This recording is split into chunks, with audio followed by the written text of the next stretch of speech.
যে পাঁচটি ভুল করার কারণে এসএসসি পরীক্ষার ম্যাক্সিমাম স্টুডেন্টেরই কিন্তু এ প্লাস মিস হয়ে যাবে। এমন অনেকগুলো ভুল রয়েছে যে ভুলগুলো যদি তুমি সংশোধন না করো তাহলে তুমি কোনোভাবেই এ প্লাস পাবা না। এবং তার মধ্যে বিশেষ করে এমন একটি রয়েছে, বিশেষ করে 4 নাম্বারটি, যেটা তোমাদের জন্য খুবই গুরুত্বপূর্ণ এবং সেই ভুলটি করলে তোমার কিন্তু এ প্লাস কোনোভাবেই অর্জন হবে না। তুমি অনেকে ভাববে যে এইখানে ভুল বলতে তো সেগুলোই বলবেন যে ফোন থেকে দূরে থাকো, ই করো, এগুলোই তো বলবো নাকি? না, এরকম কিছুই নয়। আমি এবারকে এমন কিছু বলতে চলেছি যেগুলো তোমরা পূর্বে হয়তো বা কখনোই শোনোনি। তো আসি যে তোমাদের কি কি ভুল হয় এসএসসি পরীক্ষাতে এবং পরীক্ষার সময় আমরা কি কি ভুলগুলো করে থাকি। দেখো, এসএসসি পরীক্ষা 2025-এর পরীক্ষার শেষ মুহূর্তে তোমাদের কি কি করণীয় এবং কি কি হবে। তোমরা সবাই জানো যে আগামী 10 তারিখ থেকে তোমাদের পরীক্ষা কিন্তু অনুষ্ঠিত হবে এবং এখানে বেশ কিছু ভুল রয়েছে। তোমাদের যে ভুলগুলো তোমরা যদি করো তাহলে কখনোই তোমার এ প্লাস অর্জিত হবে না। তার মধ্যে সর্বপ্রথম কথা হলো সুস্থ থাকা সবচেয়ে বড় বিষয়। এটা আমাদের ম্যাক্সিমাম স্টুডেন্ট কিন্তু এই জিনিসটাকে মাথায় রাখে না যে তার সুস্থ থাকলে কিন্তু পরীক্ষাটা ভালোভাবে হবে এবং ভালো একটা মার্ক অর্জন করতে হবে। সুস্থ থাকার জন্য তোমার নিয়মিত ঘুম দরকার, রাত জাগা যাবে না। তো এই বিষয়গুলো কিন্তু মাথায় রাখতে হবে। কিন্তু আমাদের ম্যাক্সিমাম স্টুডেন্ট কি করে, সারাদিন পড়ে না, টেনশনের কারণে স্বাস্থ্য খারাপ হয়ে যায়। তারা কি করে, সারাদিন না পড়ে শেষ রাতের দিকে এমনভাবে পড়তে থাকে যে সকালে তাদেরকে পর্যাপ্ত পরিমাণ ঘুমই হয় না। এমনকি অনেক স্টুডেন্ট রয়েছে যে পরীক্ষার আগের দিন রাত্রে প্রায় সারা রাত্রি পড়ে এবং পরীক্ষা যদি 10টায় অনুষ্ঠিত হয় তার ঘুম ভাঙে 8টায় এবং যেতে যেতে দেখা যায় তার ঘুম ক্লান্ত একটি শরীর থাকে। তো ক্লান্ত শরীরে যদি তুমি পরীক্ষা দাও তাহলে তোমার পরীক্ষা কিন্তু প্রচুর পরিমাণ খারাপ হবে। তাই নিজের স্বাস্থ্যের দিকে তোমাকে অবশ্যই সতর্ক থাকতে হবে এবং স্বাস্থ্যকে ভালো রাখতে হবে। মনে রাখতে হবে যে তোমাকে পুষ্টিকর খাবার গ্রহণ করতে হবে, ঠিকঠাকভাবে ঘুম করতে হবে, রাত বেশি জাগা যাবে না, ঠিক আছে? এবং যত বেশি পারো পানি খাবা। পানি খেলে স্বাস্থ্য ভালো থাকে, মস্তিষ্ক ভালো থাকে, সেক্ষেত্রে পড়াগুলো খুব ভালোভাবে মস্তিষ্কে আসে। তাই সারা রাত না পড়ে তুমি সুস্থ থাকে, ভালো থাকো এবং সেভাবে পড়াশোনা করো।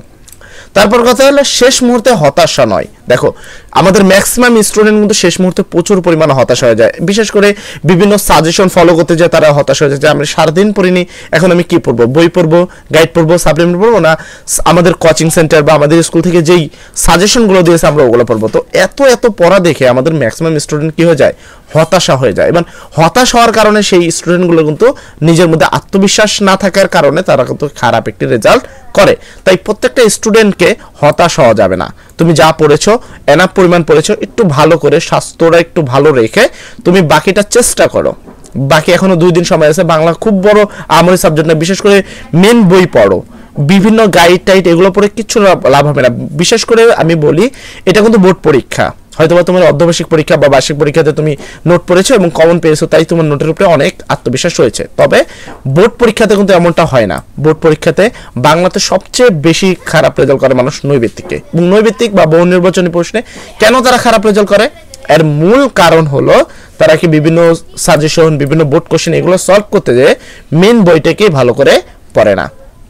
আর হাজার হাজার এমসিকিউ যদি তুমি একটা মাথার মধ্যে হাজার ডিপ্রেশন, এমসিকিউ, রাত জাগা, এগুলো সব যদি একদিনে একটা মস্তিষ্কে ঢোকে, একটা ছোট্ট মস্তিষ্কে এত কিছু কিভাবে গ্রহণ করবে, এই জিনিসটাকে তোমাকে মাথায় রাখতে হবে। তাই হতাশা হওয়া যাবে না, বিষাদগ্রস্ত থাকা যাবে না, নিজেকে শান্ত রাখতে হবে, সুস্থ রাখতে হবে এবং যতটুকু পারো, যতটুকু প্রিপারেশন রাখো, আত্মবিশ্বাস সহ তোমাকে থাকতে হবে। নাম্বার 3 যে ভুলটা আমাদের ম্যাক্সিমাম স্টুডেন্ট করে সেটা হলো গ্যাজেট আসক্ত থেকে সাবধানতা থাকে না। মানে গ্যাজেট বলতে দেখো, আমরা যেমন ফোন চালাও, ফোনে একবার যদি রিলে কেউ প্রবেশ করে তাহলে তো কোনো কথাই নেই, সে একের পর রিল দেখতে লাগে, 5 মিনিটের রিল দেখতে যায়, দেখা যাচ্ছে তার 2 ঘন্টা টাইম চলে যায়। ফলে কি হয়, শেষ টাইমে সে হতাশ হয়ে যায় যে আমি এখন কি করি। তো এই গ্যাজেট থেকে বা মোবাইল ফোন বা সামাজিক যোগাযোগ মাধ্যম, এই জায়গাগুলো থেকে তোমাদের দূরে থাকতে হবে।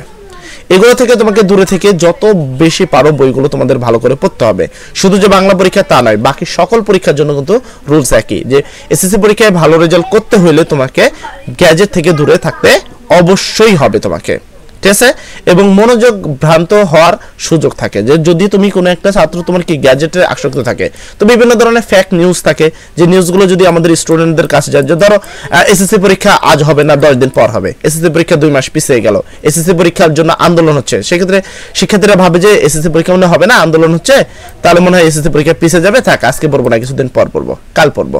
এরকম এই কালটা আর কখনোই আসে না, আজ পড়বো না, কাল পড়বো, কাল পড়বো না, পরশু পড়বো, এভাবে কিন্তু বিভ্রান্ত হয়ে থাকে। এবং এই গ্যাজেট আসক্ত থাকার কারণে কিন্তু সেই সকল শিক্ষার্থীরা বিভ্রান্ততে পড়ে এবং বিভ্রান্ত হওয়ার কারণে তাদের রেজাল্ট কিন্তু অনেক খারাপ হয়।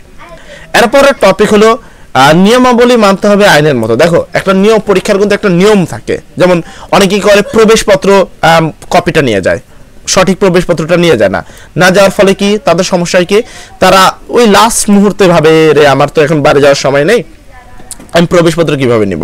আর একটা বিষয় হলো খাতার উপরে যে তোমার roll number, registration number, set number, এই জিনিসটা লিখতে অনেকে ভুল করে, অনেকে দেখে লিখতে যায়, দেখা যাচ্ছে অর হলো ক সেট পড়ছে, আর যারটা দেখে লিখতেছে অর হলো খ সেট, ও ওখানে খ লিখছে, এই ছাত্র বোকা ছাত্র, সে না বুঝে ও এখানে খ লিখে দিচ্ছে, যার ফলে কি হয়েছে, সে যত কিছুই লিখছে কিনা সব ভুল এবং সে তার কিন্তু ফেল আসে। তো এই বিষয়টায় তোমাকে কিন্তু সতর্ক থাকতে হবে, সেট পূরণের সময় তোমাকে ভালোভাবে সতর্ক রাখতে হবে, রেজিস্ট্রেশন রোল নাম্বার পূরণের সময়। তারপর 5 নম্বর টপিক সবচেয়ে বেশি গুরুত্বপূর্ণ, আমি যেমনটা বললাম, সাজেশন প্রচারণা থেকে দূরে থাকতে হবে। দেখো এই শেষ মুহূর্তে একদিন আগে সাজেশন, 2 দিন আগে সাজেশন, এই সাজেশনগুলো থেকে কিন্তু তোমাদেরকে নিজেকে দূরে রাখতে হবে, কেননা বিভিন্ন সেন্টার থেকে, বিভিন্ন শিক্ষকের থেকে বিভিন্ন নোট থাকে, তো তারা কিন্তু বিভিন্ন ধরনের সাজেশনগুলো দেয়। এই সাজেশনগুলো বড় হওয়ার কারণে আমাদের প্রত্যেকটা শিক্ষার্থী কিন্তু হতাশ হয়, এই হতাশ হওয়ার কারণেই কিন্তু ছাত্রদের রেজাল্ট খারাপ হয়। একটা মনে রাখবে, সৃজনশীল পদ্ধতিতে এই সাজেশনের কোনো ভিত্তি নেই। তোমাকে গুরুত্বপূর্ণ প্রশ্নগুলো, বোর্ড প্রশ্নগুলো ভালোভাবে পড়তে হবে। বাংলা পরীক্ষার জন্য যদি আমি বলি, তাহলে বইটা ভালো করে পড়তে হবে, ঠিক আছে? তো যত বেশি পারো সাজেশন জানার আগে নিয়েছো, অতিরিক্ত পড়াশোনা করার কোনো দরকার নেই, ঠিক আছে? শেষ মুহূর্তে অতিরিক্ত পড়াশোনা করা যাবে না, তোমাকে পর্যাপ্ত পরিমাণ পড়তে হবে, ঘুম ঠিক রেখে, স্বাস্থ্য ঠিক রেখে বাকি কাজ করতে হবে। আশা করি এই ভুলগুলো যদি তুমি না করো, তাহলে 100% তোমার ভালো রেজাল্ট অর্জন হবে বাধ্যতামূলক। এসএসসি পরীক্ষার ক্ষেত্রে এই ভুলগুলো সবচেয়ে বেশি দেখা যায়। সবাই ভালো থাকবা, সবার জন্য দোয়া করি, আশা করি এই ভুলগুলো আর কখনোই তোমাদের হবে না।